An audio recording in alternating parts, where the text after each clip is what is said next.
pourquoi je vais finir avec Ésaïe 58? Parce qu'à la fin d'année, les gens aiment faire des jeûnes.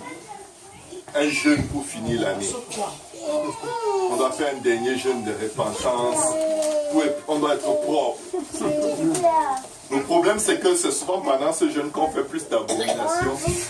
Et on se plaît, tout le temps on se regarde au miroir. Est-ce que j'ai mis? Oh là là, j'ai jeûné. On sait qu'on a bien fini l'année. Ah, j'ai fait un jeûne de 7 jours. Pendant 6 jours et demi, j'ai juste parlé de quelques petites choses que les gens font. Des péchés qu'ils font, qui ne sont pas bien, que Dieu n'aime pas. Je n'ai fait que parler de ça. J'ai prié pendant 30 minutes, 5 minutes par jour. Est-ce que vous savez que pendant le jeûne, on peut être plus méchant qu'on est en dehors du jeûne? Le jeûne te rend nerveux. Pendant le jeûne, tu peux être très impatient. Dès qu'un enfant fait...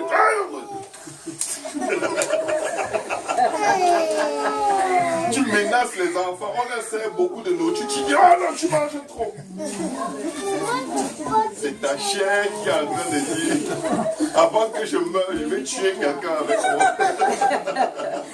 C'est comme tous les musulmans. Voici le jeûne auquel je prends plaisir. Ésaïe 58, verset 6. Détache les chaînes de la méchanceté. Donne-nous les liens de la servitude. Ça veut dire que ne retiens pas les gens par méchanceté. Il ne faut pas en vouloir aux gens. Amen. Donne-nous les liens de la servitude. Les liens de la servitude, si c'est toi qui dois les dénouer, ça veut dire que tu retiens des gens. Ils te doivent quelque chose. Et tu ne les laisses pas tant qu'ils ne te l'ont pas remis. Renvoie libre les opprimés. Quand quelqu'un souffre, console-le. Amen. Et que l'homme rompe toute espèce de joug. Ne mets pas les fardeaux sur les gens. Ne pousse pas les gens à culpabiliser jusqu'à la mort. Amen. Partage ton pain avec celui qui a faim. Arrête de dire je n'ai rien. Alors que ton ventre est plein et tu as des réserves pour demain. Et même, le vrai pain ici, c'est la parole de Dieu. Quand tu vois quelqu'un qui est désespéré, donne-lui, dis Seigneur, donne-moi une parole. Donne-moi le pain de vie pour cette personne. Partage ton pain, partage ce que tu connais de la parole de Dieu avec celui qui a faim d'entendre de la part de Dieu. Amen. Et ne lui dis pas, je n'ai pas le temps, je dois prier. Et fais entrer dans ta maison les malheureux sans asile. Amen. Si tu vois un homme nu, couvre-le. Couvrons-nous. Couvrons les uns les autres. Un homme nu, c'est quelqu'un qui a péché. Et je vais vous dire, l'église de Dieu est très souvent nue. Le Seigneur le dit dans le livre de l'Apocalypse. Il parle de son église qui est nue. Amen. Dans le livre d'Apocalypse, chapitre 3, verset 17, il dit, parce que tu dis, je suis riche, je me suis enrichi et je n'ai besoin de rien. Parce que tu ne sais pas que tu es malheureux, misérable, pauvre, aveugle et nu. Écoutez mes frères, mes sœurs, nous pouvons être malheureux, misérables, pauvres, nus, et nous ne le savons pas. Et vous savez quoi?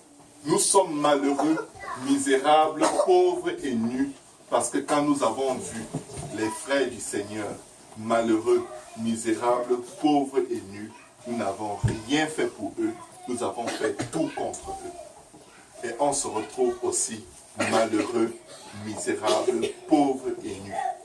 Le jugement avec lequel nous jugerons les autres, on nous jugera. Que Dieu nous aide.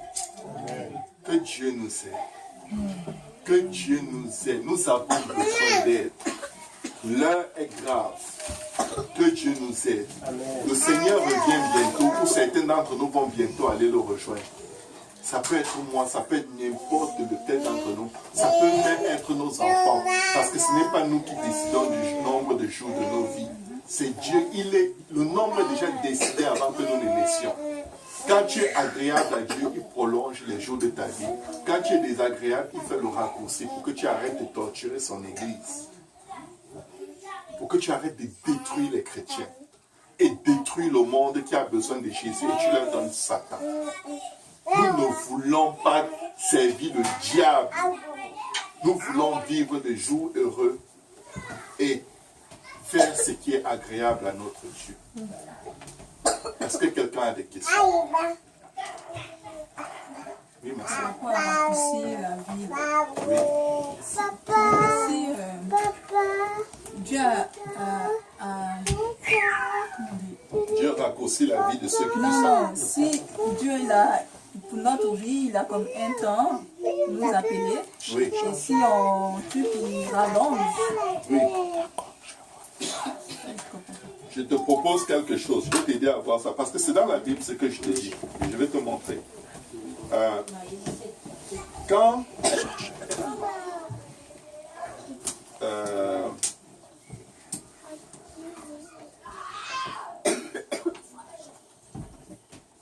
comment est-ce que je peux te présenter ça? Quand tu as, par exemple, un cadeau pour un de tes enfants parce qu'il a été sage, tu as prévu, je vais donner telle chose à tel, je vais donner plus à tel parce qu'il a plus été sage. Au départ, la mesure est la même. Ok? Mais en fonction du niveau auquel cette personne t'est agréable, tu lui donnes plus d'opportunités de faire plus encore parce que cette personne t'est utile. Dieu ne va pas donner à tous les êtres humains le même nombre de temps de vie pour des raisons bien précises. Certains, ils doivent raccourcir leur vie parce qu'ils ont décidé de faire le mal. Je te donne un exemple. Quelqu'un qui vit dans le péché, on lui parle, il n'écoute pas. L'apôtre Paul dit, prions pour que son corps soit livré à Satan. Est-ce que c'est la volonté de Dieu au départ? Non. Cette personne était supposée vivre une vie paisible. Mais il faut que cette personne meure vite parce qu'elle amène beaucoup d'iniquité dans la maison de Dieu. Pourquoi? Quand son corps va être livré à Satan et qu'elle va mourir d'un cancer ou d'une maladie terrible, elle a le temps de se repentir, mais elle va mourir dans de violentes souffrances qui vont la garder dans une repentance qui mène au salut. Et quand elle va atteindre ce niveau de repentance, Dieu va lui enlever le souffle de vie.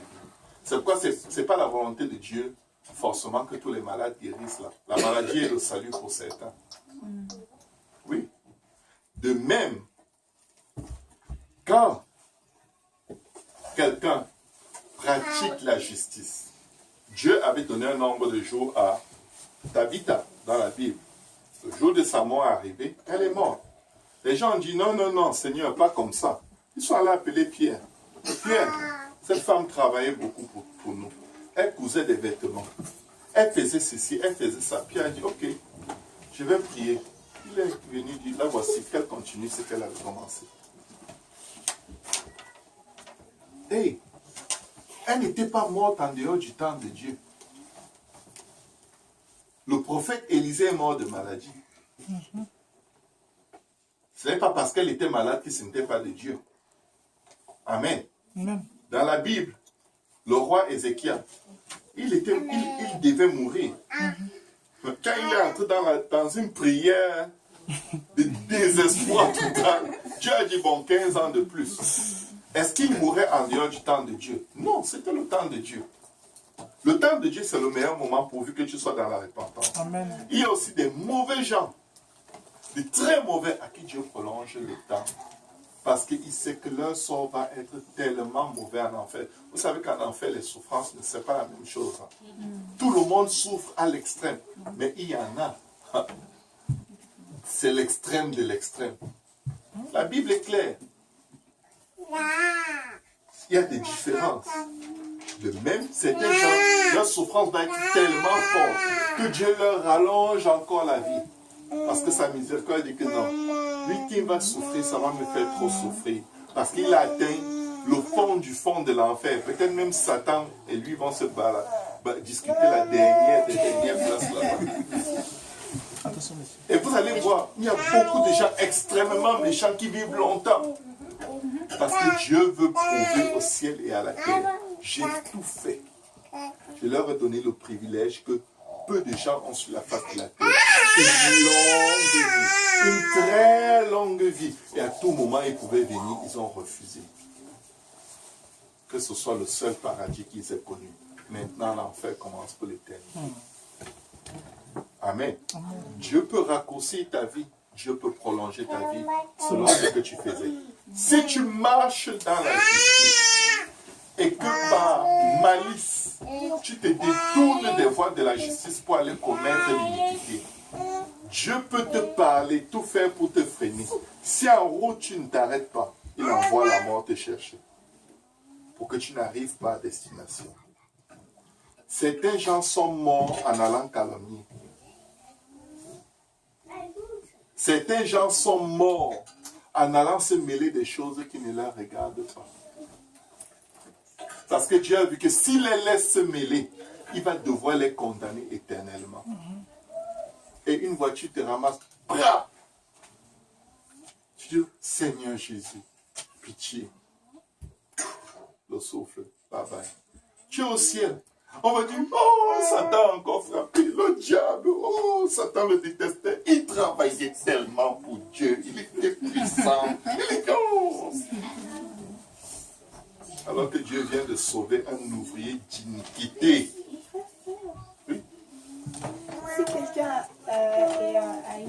est mal intentionné et que la personne est en train d'aller faire quelque chose avec le mal en elle, comment elle va être sauvée? Parce que Dieu va la frapper et lui donner le souffle pour se repentir. Dieu ne te frappe pas pour que tu meurs dans le péché. Amen. Même si ça te prend juste 5 secondes, la Bible dit quiconque invoquera le nom du Seigneur sera sauvé. Peut-être ton dernier mot c'était Jésus. Le sang est venu, paf, et il a dit bon, moi je te laisse plus sur la terre, c'est trop compliqué pour toi là-bas, on rentre à la maison. Amen. Et toi qui meurs violemment en invoquant le nom du Seigneur Jésus, pendant que les gens sont là pour pleurer, tu leur dis, hé, je ne reviens pas. J'étais en train d'aller où?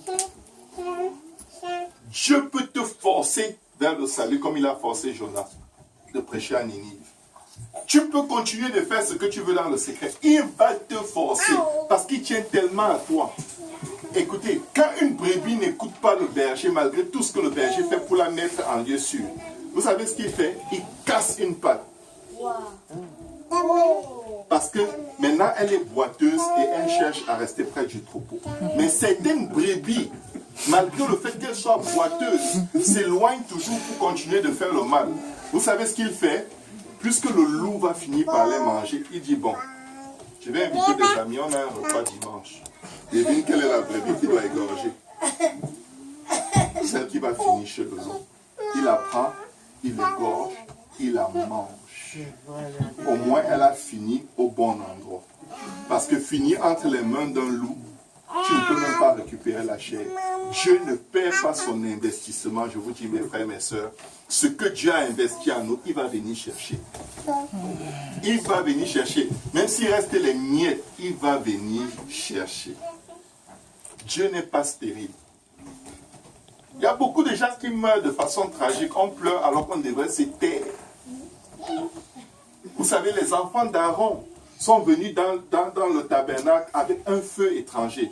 Dieu les a tués tous les deux. Il a dit à Aaron, n'essaye même pas de verser une larme ici. On ne blague pas avec nous. Il a interdit à leur père de pleurer. Aaron était que Amen. Nous ne servons pas un Dieu méchant. Il a fait ça pour le salut du peuple. Des fois, ça prend la mort d'une personne dans une assemblée pour que tout le monde examine encore sa vie. Et si c'était moi qui étais mort, où serais-je allé? Cette personne même qui meurt a fait moins de mal que moi. Ça veut dire que peut-être c'est moi le prochain. Oui, peut-être. Mais ce n'est pas là. La mort n'est pas une fatalité. La Bible dit que la mort de celui que Dieu aime lui est un gain. C'est une bonne chose de mourir à un moment. C'est la condition dans laquelle tu meurs qui peut être tragique. Les gens sont, oh, il est mort. Non, il est mort comment? Avec Dieu? Oui, faisons la fête. Sans Dieu?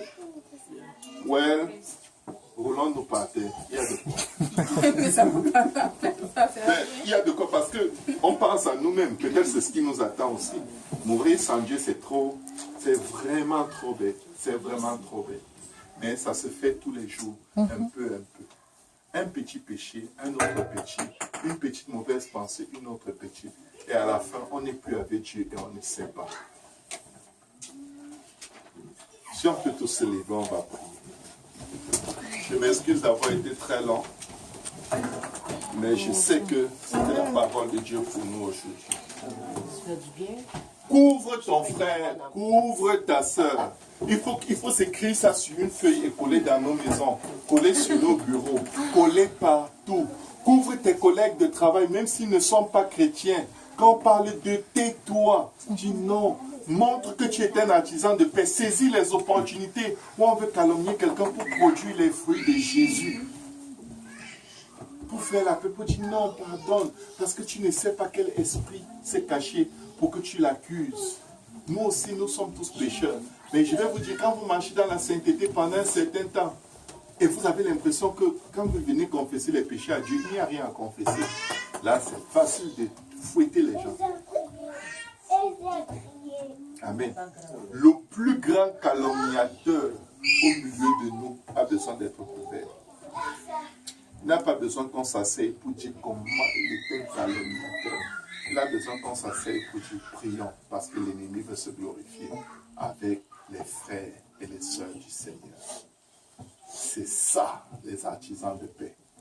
Parce qu'ils veillent à ce que Dieu soit en paix avec son peuple et que le peuple soit en paix avec leur Dieu. Élevons nos voix et prions. Oh,